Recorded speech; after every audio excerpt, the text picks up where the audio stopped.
तुला राशि वाले, आपको ध्यान देने वाली बात क्या, ध्यान देने वाली बात भाई साहब यह है कि अभी आपके भाई बहन जो साथ नहीं दे रहे थे, परिवार वाले, परिवार का आपको साथ मिलेगा, ये सौगात आपके लिए लेकर आएगा। दूसरा, लेकिन विशेष घर से दूर रहने की का 2025 कारण भी बनेगा। आपको वहां से धन प्राप्त होगा, आर्थिक स्थिति मजबूत होगी। बृहस्पति आपके 9वें भाव में होंगे। कहाँ पे होंगे? 9वें भाव में। भाग्य स्थान मार्गी हो जाएंगे।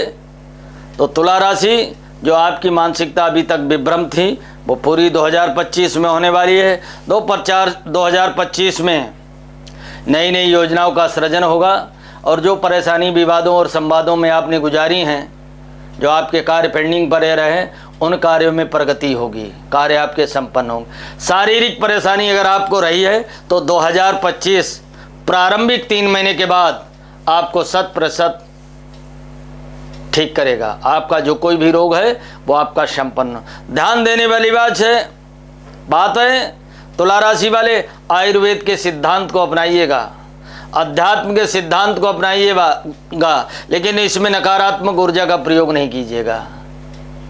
तुला राशि वाले, एक विषय मैं कहना चाहता हूं आपसे कि तुला राशि राम की भी थी, तुला राशि रावण की भी थी।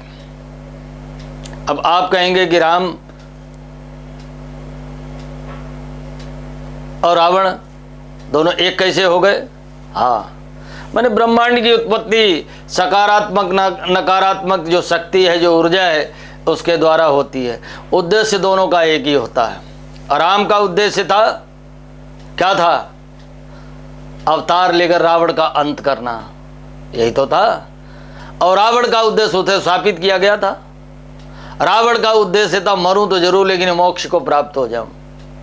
दोनों के उद्देश्य एक ही थे। क्या? ये सृष्टि जो है,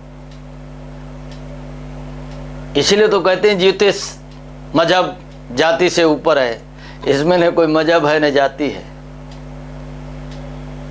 कुछ लोग कह देते हैं राशि तो एक होती, भाई राशि एक होती है। जो छोटा व्यक्ति होता है, उसके छोटा अभी बच्चे के कोई कांटा लग जाए, कितनी जोर चिल्लाएगा, और किसी यंग आदमी के कांटा लग जाए, कोई फर्क पड़ेगा? डर तो होगा लेकिन उसके फर्क नहीं, एक्शन और रिएक्शन में फर्क पड़ेगा। तो ज्योतिष के सिद्धांत में राशियां जो हैं, जिनका प्रोटेक्शन करती हैं, जिनका फलादेश करती हैं, जिनका भविष्य फल बताती हैं, आपको उन राशियों के लिए सावधान समय के लिए किया जाता। मैंने क्या कहा? अच्छे समय का सदुपयोग करो, और जब खराब समय आए तो उसकी इतनी तैयारी कर लो। कोई नहीं, ये पंडित जी मैं बैठा, मैं आपको नहीं जादू की छड़ी की तरह पुड़िया पकड़ा, नहीं। हो सकता कोई चीज़ बता दे तो आपके अंदर एनर्जी इतनी पैदा हो जाती कि आप उस समस्या को स्वयं सॉल्व कर लेते हो, और जब वो सॉल्व हो जाती तो कहा गुरुजी से हमने जो ये उपाय मांगा और हो गया, नहीं। और इसीलिए ज्योतिष के उपाय बताते हैं कि आपके अंदर स्वतः ही एनर्जी पैदा हो जाती है।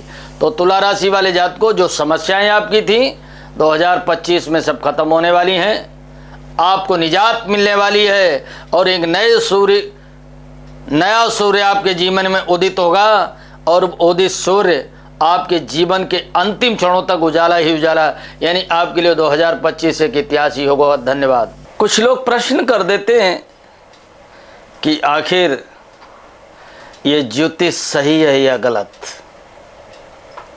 इसे मानना चाहिए कि नहीं। विज्ञान तो कुछ सिद्धांतों के भारतीय ज्योतिष को मानता है, लेकिन किन्हीं सिद्धांतों को नहीं मानता है।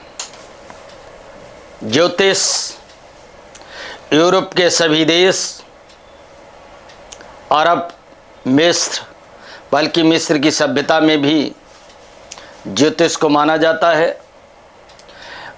अरब मुस्लिम देशों में भी ज्योतिष की मान्यता 100% है। सबसे बड़ा ज्योतिषी चाइना का फेंग शुई, रोम का कीरो, यूनान का कीरो इत्यादि इत्यादि महान ज्योतिषी हुए हैं। ज्योतिष धर्म से परे होता है। मैंने पहले भी कहा, ज्योतिष की परिभाषा में मजहब नहीं आता, जाति नहीं आती, ऊंच नीच नहीं आता। ज्योतिष समस्त मानव जाति के लिए बना है, ऐसा नहीं।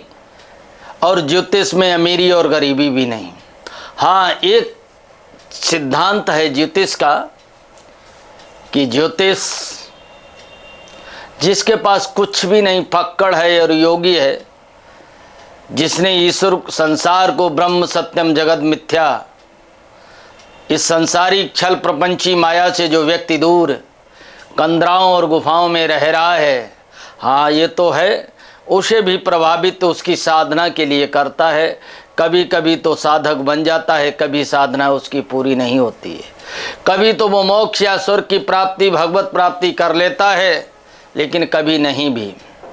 इसी प्रकार से ज्योतिष मानव मात्र के लिए जहाँ तक आपकी दृष्टि पड़ती है वहीं तक की सृष्टि है, और प्रकृति के सभी स्वरूपों में समय का अपना एक सिद्धांत है।